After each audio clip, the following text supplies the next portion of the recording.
안녕하세요. 5월 1일 수요일 날마다 주께로 큐티 가이드 시작하겠습니다. 오늘 함께 나눌 하나님의 말씀은 사도행전 13장 13절에서 23절까지의 말씀입니다.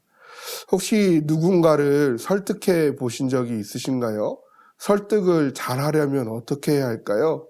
내가 설득하고자 하는 대상의 지금의 심리 상태, 그리고 그 대상이 가지고 있는 환경, 그리고 그 대상이 가지고 있는 언어, 그들의 배경에 대해서 내가 잘 알고 있을 때 그들이 이해하기 쉬운 언어와 그들의 마음에 와닿을 수 있는 공감하는 부분을 가지고 설득한다면 우리가 설득을 좀 더 효율적으로 할 수 있을 것입니다. 전도도 그와 마찬가지이지요. 내가 전도해야 될 대상의 상황과 그의 배경을 이해할 때 우리는 보다 효과적으로 전도할 수 있을 것입니다. 오늘은 본문을 통해서 바울의 전도 비결을 한번 묵상해 보고자 합니다. 관찰 질문 1번입니다. 바울과 함께 동행하는 사람들이 도착한 곳은 어디입니까? 14절 말씀을 보면요. 버가에서 더 나아가 비시디아 안디옥에 이르렀다라고 소개하고 있는 것을 보게 됩니다. 이렇게 보면 우리는 그 지리가 이해가 되지 않기 때문에 비시디아 안디옥이라고 했을 때 별 감흥이 느껴지지 않는 것이 사실입니다. 우리나라도 서울에 있든 부산에 있든 어디 있든지 간에 이 좁은 나라에서도 어느 지역에 있는 사람이냐에 따라서 그 지역이 갖고 있는 정서와 문화가 다르다라는 것이죠. 그것은 이 당시에도 마찬가지였다라는 것입니다. 따라서 비시디아 안디옥에 있는 사람들의 정서를 알고 전도하는 것이 바로 바른 전도법이라고 할 수 있을 텐데요. 비시디아 안디옥이라는 도시는요, 로마의 식민 도시이지만 디아스포라 유대인들이 많이 살고 있었던 도시입니다. 유대인의 문화가 어느 정도 자리하고 있었다라는 것이죠. 이곳에서 바울은 지금 유대인들을 대상으로 그리고 이미 하나님을 경외하고 있는 회당에 참여한 이방인들을 대상으로 전도하고자 하는 것을 우리는 먼저 기억해야 할 것입니다. 관찰 질문 2번입니다. 회당에서 바울이 얻게 된 기회는 무엇입니까? 회당에서 바울이 얻은 기회 이전에 바울은 왜 회당에 갔을까를 우리가 먼저 생각할 필요가 있다는 것이죠.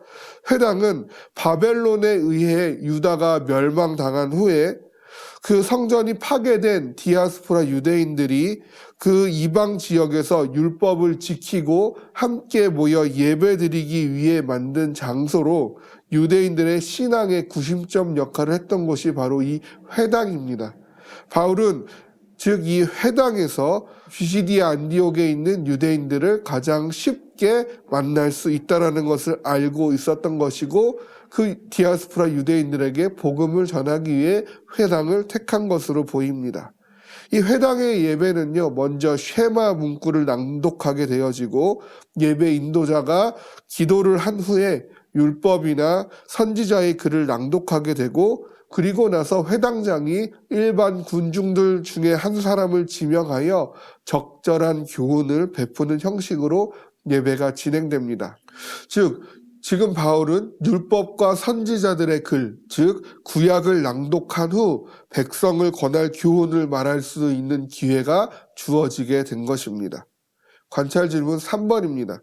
바울이 전한 복음의 내용은 무엇입니까? 바울은요, 복음의 내용을 다양한 방법으로 전할 수 있겠지요. 우리도 마찬가지 아닙니까? 다양한 전도의 도구를 사용하여서 다양하게 복음을 전할 수 있을 텐데요. 오늘 바울은 본문에서 구약의 역사로부터 이야기를 시작하는 것을 보게 됩니다.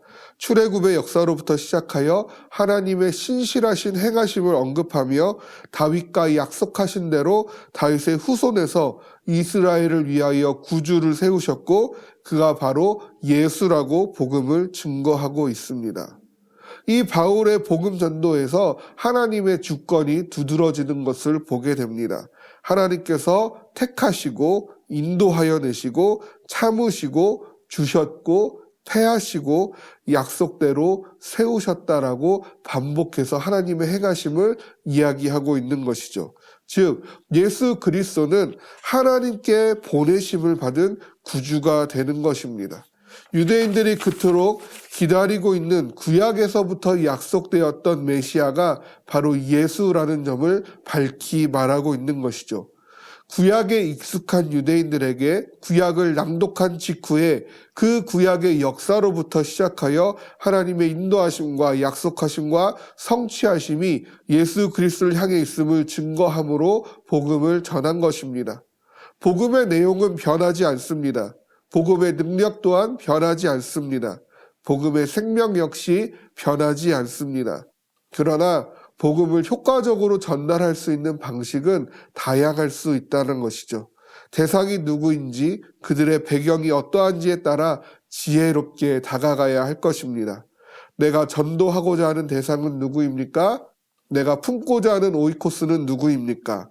본문의 바울과 같이 대상에 대해 세밀히 살피고 성령께 복음을 전할 지혜를 구하며 그에게 가장 합당한 방법으로 복음을 전하는 지혜로운 전도자들이 되기를 소망합니다.